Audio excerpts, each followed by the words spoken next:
बिस्मिल्लाहिर्रहमानिर्रहीम। अस्सलाम वालेकुम नाज़रीन, मेरा नाम अरसलान हैदर है और मुझे आप मेरे फेसबुक और यूट्यूब चैनल के ऊपर इस वक्त देख रहे हैं। नाज़रीन, आज के दिन पाकिस्तान की सियासत में बड़ी ही अहम डेवलपमेंट्स हुई हैं। सबसे पहले तो आपको बता दूं कि आज 2 बिल पास हुए हैं पार्लियामेंट के अंदर और वो बिल बड़े ही अहम हैं और इनका डायरेक्ट और इनडायरेक्ट ताल्लुक जो है वो पाकिस्तान के अंदर जो है वो जो एक अभी इस वक्त जो एक जमहूरी निज़ाम जो कहने के ऊपर चल रहा है, यानी जो इस वक्त जो मौजूदा गवर्नमेंट है उसकी ताकत बढ़ाने के लिए जो 2 बिल जो पेश किए गए थे, पिछले दिनों भी उसमें एक पेश किया गया था और आज फिर एक बिल पेश किया गया, वो अब पास हो चुके हैं। उसमें सबसे पहले आपको बता दूं कि एक दिन के ऊपर जो है वो तमाम parties according to the bill के जी तमाम पार्टीज ये चाहती हैं कि एक दिन पाकिस्तान के अंदर इलेक्शन हो, तो वो भी मंजूर हो गया। और इसके साथ साथ जो है वो एक बिल था जो सुप्रीम कोर्ट के हवाले से, जजेस के हवाले से, कि प्रैक्टिकल एंड प्रोसीजर बिल था जो वो भी मंजूर हो चुका है। तो यानी बड़ा ही हैरान कुन बात है कि दोनों बिल जो है वो बग़ैर किसी जो है वो अक्सरियत के, यानी आपकी जितनी भी कोई भी बिल पेश करना होता है तो एक स्पेसिफिक उनके लिए जो है वो एक फिगर चाहिए होता है, फिर जाके बिल पास होता है। और अभी ऐसा कुछ नहीं था, वहाँ पर जो है वो बिल फिर भी पास हुए हैं। अच्छा जी, इसके अलावा आपको बताएं कि मेन जो आज टॉपिक है इस वीडियो का वो मरियम नवाज साहिबा है, most favourite personality of Pakistani politics. यानी मैं अपनी मिसाल देता हूँ कि मैं उनके ऊपर बात क्यों करता हूँ।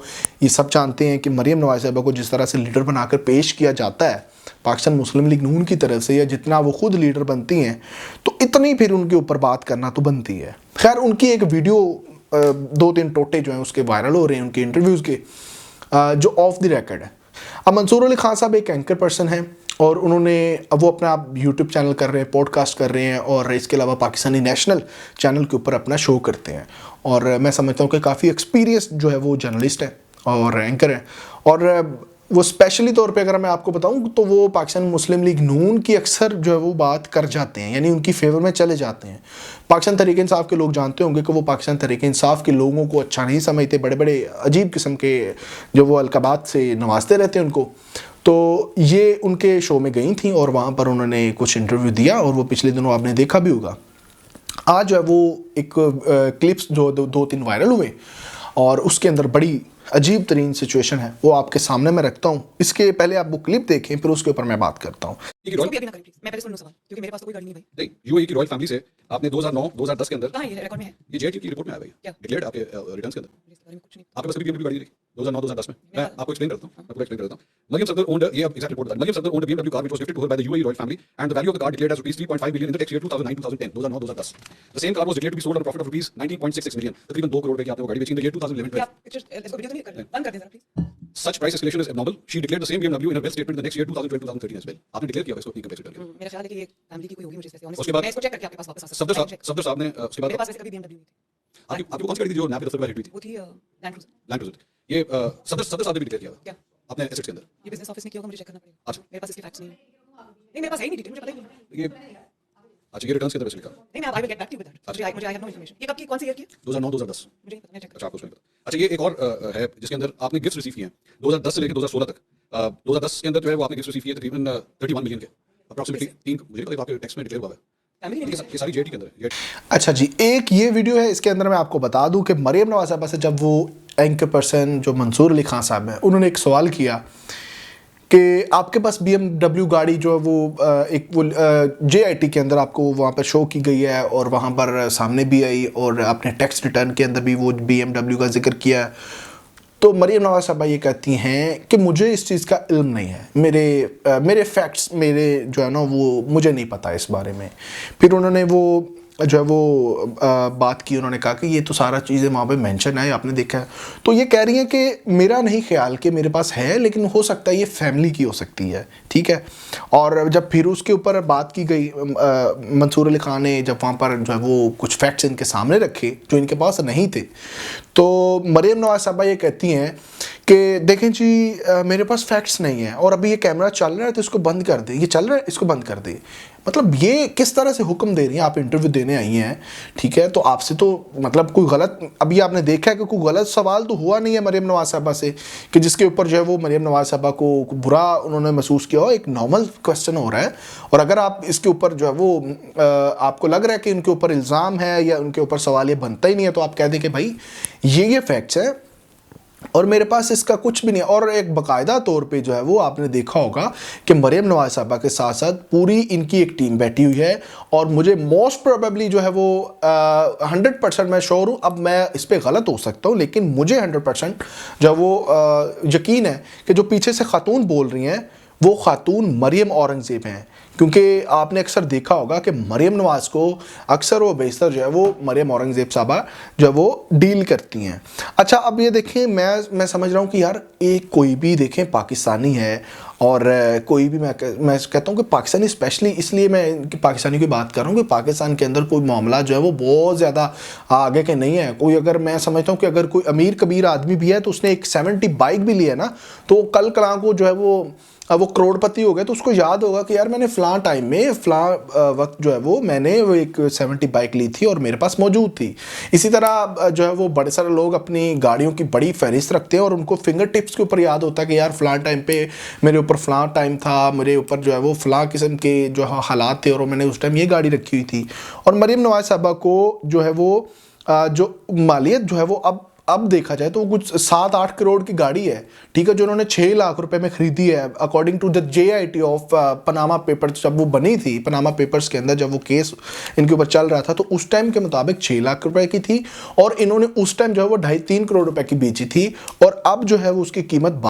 अब ये सारी गुफ्तगू आपको सुनाने के बाद ये फैक्ट्स और ये मेरे इल्म में नहीं है बातें, ये जो इस तरह की बातें हो रही थी, अब मैं ये इसको बड़ा सीरियस ले रहा हूँ। देखिए पाकिस्तान के अंदर एक खातून, एक पॉलिटिशियन जो है वो उभर के सामने आ रही हैं और वो कह रही हैं कि मेरे अंदर ऐसी एबिलिटी है कि मैं पाकिस्तान के लिए सर्व कर सकती हूँ, पाकिस्तान की 22 करोड़ आवाम को जो है वो मैं सर्व कर सकती हूँ, उनका तमाम तरह रिकॉर्ड जो है वो अपना मतलब मेंटेन कर सकती हूँ। और मरीम नवाज साहबा की जो पर्सनल चीज़ें हैं उनको उसका नहीं पता, यानी मरीम नवाज साहबा को ये नहीं पता कि उन्होंने बाकायदा तौर पे बिल्कुल जो है वो एग्जैक्टली ये कहा कि मेरे पास BMW गाड़ी नहीं थी। वो मैं आपको पिक्चर भी इसकी कोशिश करूंगा कि वो मुझे मिल जाए, वो मैं भी इसके आप विंडो में चलाऊंगा।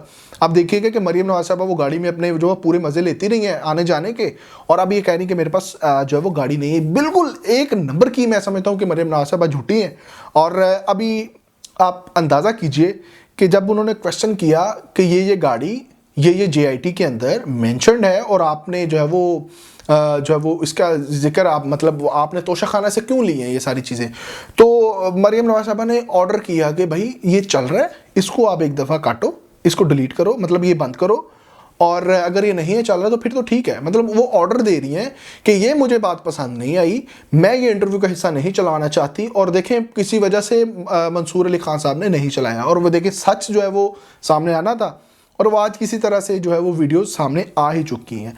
अच्छा जी, उसके बाद मेन चीज़ जो ये है जिसके ऊपर मैं बार बार बात कर रहा हूँ कि मरीम नवाज साहबा ऐसा कैलिपर नहीं रखती कि वो पाकिस्तान को सर्व करें, पाकिस्तान की 22 करोड़ आवाम के लिए जो वो एज अ लीडर के तौर पे चलेंगे। कल कला को वो कहें कि जी मैं वज़ीर आज़म की कैंडिडेट हूँ, तो जिस तरह से उनको कैंडिडेट बनाने की कोशिश की जा रही है पाकिस्तान मुस्लिम लीग नून की तरफ से, जिस तरह से उनको जो बाकी पार्टी सीनियर पार्टी रहनुमाओं को जो है वो पसे पुष्ट डाल के जो है उनको जो है वो चीफ ऑर्गेनाइज़र जो है पाकिस्तान मुस्लिम लीग नून बनाया गया। तो अब जो है वो उनको इस किस्म का आइंदा आने वाले दिनों के अंदर आप देखेंगे कि वो पाकिस्तान की वज़ीर आज़म की भी कैंडिडेट हो। लेकिन सवाल ये है कि एक ऐसी नालायक तरीन औरत, एक ऐसी नालायक तरीन खातून, मैं हो सकता है मेरे अल्फाज ये बड़े सख्त हों और मैं मरीम नवाज साहबा के लिए यूज़ कर रहा हूँ, लेकिन मैं फैक्ट्स के ऊपर बात कर रहा हूँ, जो वो फैक्ट्स जो मरीम नवाज साहबा के पास मौजूद नहीं थे उस इंटरव्यू में, मैं उन फैक्ट्स के ऊपर बात कर रहा हूँ कि जिनको अपनी पूरी की पूरी सिस्टम का नहीं पता, जिनको ये नहीं पता कि जनाब जी ये उनके पास ये कौन कौन सी चीज़ें रही हैं। और फिर उसके बाद एक वीडियो है वो भी आपने देखी होगी, इसी का हिस्सा है, उसमें उन्होंने पूछा कि मर्सिडीज़ आपको गिफ्ट में मिली थी, जो यूएई के जो रॉयल फैमिली उन्होंने आपको दी थी।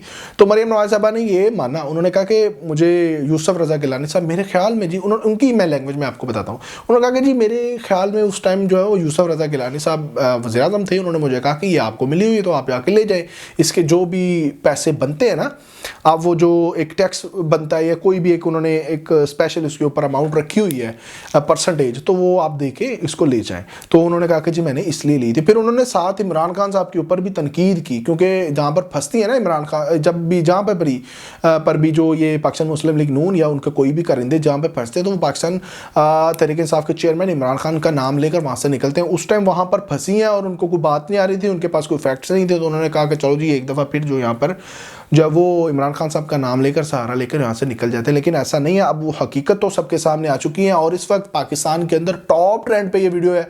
और मरियम नवाज साहबा की तरफ से कोई भी इस किस्म की तरदीद नहीं आई कि मेरे कोई भी किसी किस्म की सफाई पेश नहीं उन्होंने की। क्यों नहीं की?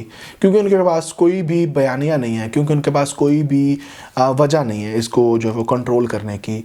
और आप अंदाज़ा कीजिए ये सारी गुफ्तगू मैं मरियम नवाज साहबा के लिए क्यों इतना मतलब जहर रख रहा हूँ अपने दिल में या अपनी ज़ुबान पे, क्योंकि पाकिस्तान की हालत जो इन दो ख़ानदानों ने की है, पाकिस्तान मुस्लिम लीग नून और पाकिस्तान पीपल्स पार्टी ने, उसका खुमियाजा अब तक हम भुगत रहे हैं और मेरी पाकिस्तानी पूरी कौम भुगत रही है।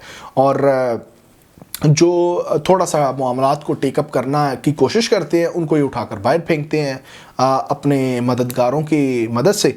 तो ये मैं समझता हूँ कि इस किस्म का जो मामलात हैं इनको अब हैंडल हो जाना चाहिए, क्योंकि मैं समझता हूँ कि मरियम नवाज साहबा ऐसी एबिलिटी नहीं रखती कि वो मेरे ऊपर रूल करें। मैं पाकिस्तानी हूँ तो मैं नहीं समझता कि वो इतनी काबिलियत रखती है कि वो मुझे कंट्रोल करें, मेरे ऊपर जो है वो हुक्म सादर करें, कल को वज़ीर-ए-आज़म बने और वो मेरे ऊपर जो है वो कानून जो है वो इम्प्लीमेंट करने की कोशिश करें या पाकिस्तानी जितने भी 22 करोड़ अवाम है उनके लिए वो सर्व कर सकें। ऐसी वो एबिलिटी नहीं रखते। मैं जस्ट इतना कहना चाहता हूँ। अच्छा जी, इसके अलावा पार्लियामेंट के अंदर जो बिल पेश हुए हैं, जब ये सारे मामलात हो रहे थे तो जस्टिस काजी फ़ाइज़ ईसा साहब वहाँ पर मौजूद थे। वो जरदारी साहब के साथ बैठे हुए थे और वो गोल्डन जुबली के हवाले से आए थे और वहाँ पर जो वहाँ पर एक तकरीब थी उसके अंदर मदऊ किया गया था उनको। और ये जब सारा दिन जब ये वहाँ पर आए हैं तो वहाँ पर फिर शदीद तनकीद हुई है, लोगों ने इस चीज़ का बड़ा जो है वो उसको रद्द-ए-अमल दिया कि देखें एक जस्टिस साहब, सिर्फ अकेले जस्टिस साहब आए हैं जो एक कंट्रोवर्शियल है और उनको समझा जा रहा है पाकिस्तानी अवाम की जानिब से कि ये पाकिस्तान मुस्लिम लीग नून की तरफ जो है वो कुछ ज़्यादा झुकाव रखते हैं। तो फिर भी वो आए हैं, तो उन्होंने फिर जो है वो तकरीबन जब ये सारे मामला उन्होंने देखा कि रद्द-ए-अमल बहुत ज़्यादा आ रहा है, तो फिर उन्होंने कहा कि जी मुझे इनवाइट किया गया था, बाकी चीफ जस्टिस साहिबान को भी इनवाइट किया गया था, लेकिन वो किसी वजह से नहीं आ सके, वो बिज़ी थे, तो मैं आ गया, मैं फ्री था। ज़ाहिर है जी फ्री हैं तो वो आ गए हैं। जस्टिस काजी फ़ाइज़ ईसा साहब जो आने वाले हमारे चीफ जस्टिस होंगे, वो एक ऐसी पार्लियामेंट के अंदर बैठे थे, ऐसे लोगों के अंदर बैठे थे जो सारा दिन वहाँ पर जो है वो उनके सामने जो है वो जजेस के ऊपर तनकीद की गई, अदलिया के ऊपर तनकीद की गई और पाकिस्तान के उस आइन की गोल्डन जुबली के लिए बैठे हुए थे जिसके अंदर तरामीम करके अदलिया और अदालतों की और जस्टिस साहिबान के जो है वो पर काटने की कोशिश की जा रही है। उस पार्लियामेंट के अंदर मौजूद थे जहाँ पर जो है वो उस आइन के अंदर आइन की बालादस्ती के लिए जो है वो एक तकरीब रखी गई थी। जो वहाँ पर मौजूद लोग थे तमाम तरह इनको कचोर मचोड़ के जो है वो एक जो है वो अपने मुताबिक ढालने की कोशिश कर रहे हैं। तो मैं समझता हूँ कि ये बड़ी हैरानकुन चीज़ थी, मेरी समझ से बाहर है। खैर, वीडियो अच्छी लगी हो तो अपने दोस्तों के साथ ज़रूर शेयर कीजिए और हमारे चैनल को सब्सक्राइब करें ताकि आइंदा भी इस तरह की गुफ्तगू आपके साथ कर सकें। तब तक के लिए इजाज़त दीजिए। अल्लाह के बाद।